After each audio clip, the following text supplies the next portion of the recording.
really excited to keep the conversation going. So let's get into it. One of the reasons that I got motivated in putting this topic together and all of us coming together is that in the last few weeks, as everyone knows, there's a pandemic going on.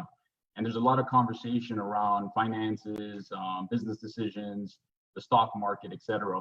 And it's pretty scary how there's a misunderstanding or a miscommunication of information that really goes around very quickly. And what I really wanted to do is take advantage of the relationships that I've been able to build over the years and the opportunities that I have to have friendships with these gentlemen to make sure that you guys are hearing directly from them what is really happening in the accounting world, what's happening in the banking world, what's happening in the investment world, and what are the concerns of consumers and what's really happening behind the scenes as they also adjust very quickly to situations that they're just trying to adapt to very quickly as well for us as consumers. So I'll get into it very quickly with Andy.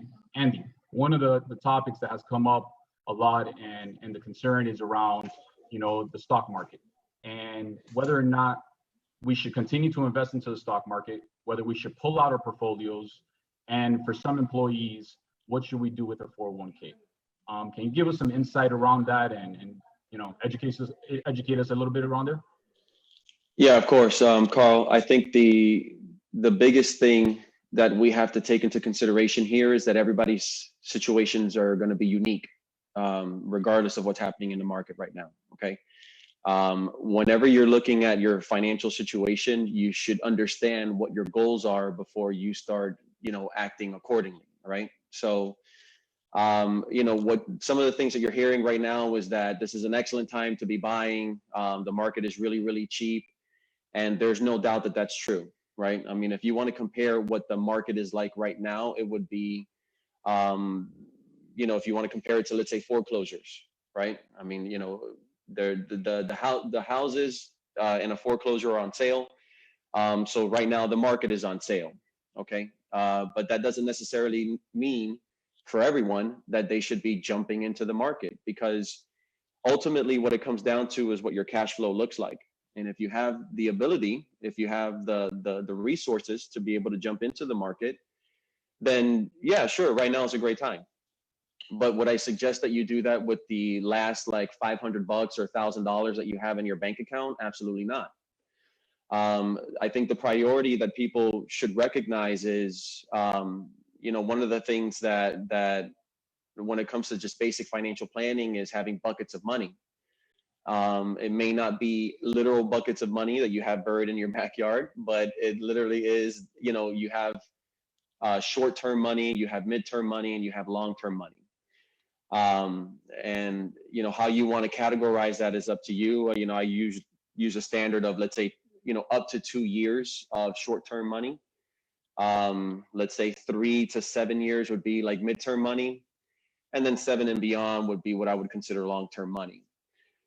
So having those buckets clear to you and understanding how much you have in each of those is where you should start. Okay. And then if you have enough resources available in those areas and you have some extra cash right now that you could jump into the market, then you should. I mean, why not? There's plenty of opportunities out there, and the juice might be worth the squeeze. You know what I mean? If you might find a good value with something, and then that would prompt a decent investment for you in the long run.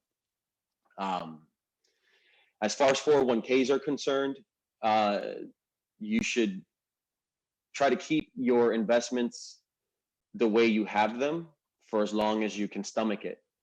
One of the things that we do when we're working with our clients is trying to get an idea of what's called their risk tolerance, right? Who are they as an individual and how do they invest? So, there's a series of questions that you go through to figure out, are you an aggressive investor? Are you a conservative investor? I think a lot of people maybe overshoot on whether they're aggressive or maybe moderately aggressive. But then when these times happen, when we get into, these recessions or bear markets is, basically what we're in right now, people tend to panic and they're like, oh man, like, I don't like seeing my account values go down as much as I've seen them go down. So at that point, it's up to you whether you want to. Well, the idea would be, the best thing for you to do would be to stick with it and see it through, especially if you have a long-term, retirement goal and you're going to retire in 20 to 30 years. But if you're closer to your retirement, then maybe you want to consider something more conservative. But if you're going to be in this for the long run, and even if you've got 10, 15, 20 years or so, I mean, the idea would be to stick with it. Keep contributing to your 401k. Don't stop doing that. And eventually you will see your account recover from some of the losses. And because you've been steadily putting money into it, you'll also see it blow up, for lack of a better phrase, but you'll see it skyrocket once the market bounces. But Andy, you mentioned the word recession, and really, what is that for some of us that don't know it? Because we have some young faces here as well. And how do we handle that? What should we be doing during these times? Yeah.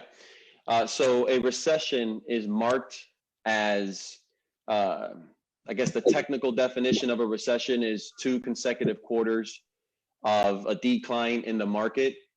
And when I say market, I'm not just talking about stock market. I'm just talking about overall financial markets in general. Okay. But loosely defined, you're talking about just having a decline in productivity, a decline in just the overall financial situation that the economy is in. Okay, so some of the markers that you'll see for something like that would be unemployment claims, and we saw that happen just, what was it, maybe towards the end of March, right now in the beginning of April, when we saw millions of people file for unemployment. Okay, and that immediately spurred the notion that we are already in a recession. Okay. I know a lot of business owners are going to feel it the most. I think what the consensus is right now is that most of the people that have lost their jobs throughout this crisis have been people in the service industries. And so some have said, well, they're in the service industry. It should be fairly simple for them to go back and get a job once this is done, once we get through this. I don't know how much I agree with that. My wife is a bartender and a server at Hillstone in Coral Gables.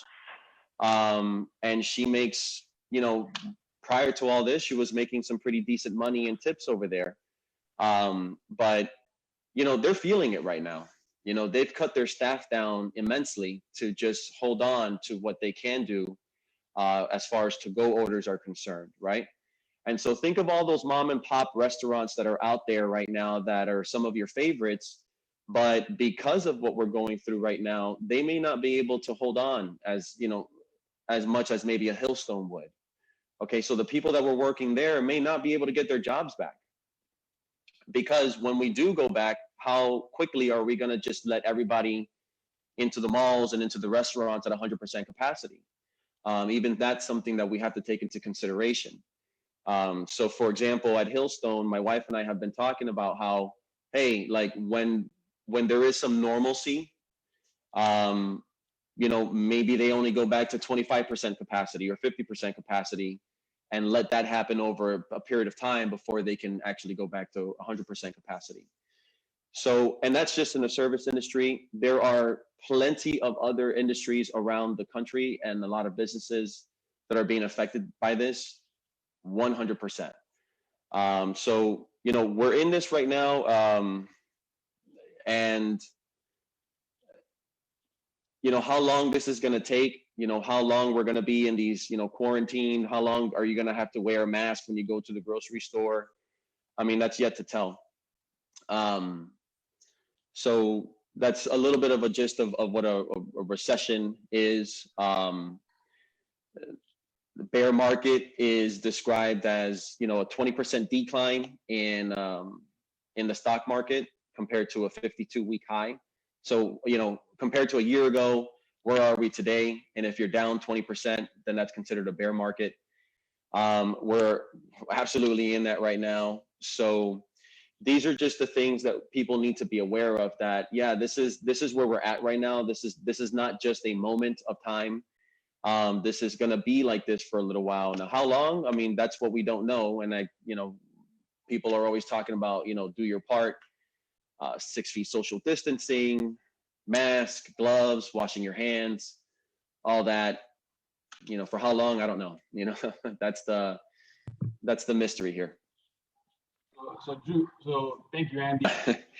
Thank you. It was just a privilege and an honor to be a part of all of this, and to however many people we reached out today. I hope whatever we said helped. If anybody out there is looking for either financial advice or is looking to review their investment portfolios or wants to have deeper conversation about their 401k at work, I gave Carl a link to my calendar. So I don't know how he's going to get it out there, but however Carl gets it out there, feel free to click that link and put yourself on my calendar, and we can chat whatever it is that you want to talk about. And finally, honestly, more than anything, if you're struggling out there and if you are having some financial issues right now, if you lost your job because of this, there are so many companies out there that are looking to hire. I mean, there are plenty of companies out there that are thriving throughout this moment right now. And don't be afraid to just humble yourself and just go for it. I mean, it might become the career that you were looking for. Maybe you were unhappy where you were before, and this is the opportunity to take. Maybe you want to be a realtor with Carl over at the Riley Smith Group. I don't know, but there's a lot of opportunity out there, and you just kind of got to see through it. And I'm sure that we can all make it through it. And that's it. So guys, with that, stay safe, stay positive, stay focused, take care of those beautiful families of yours, and let's continue leaving a positive impact in our world. Guys.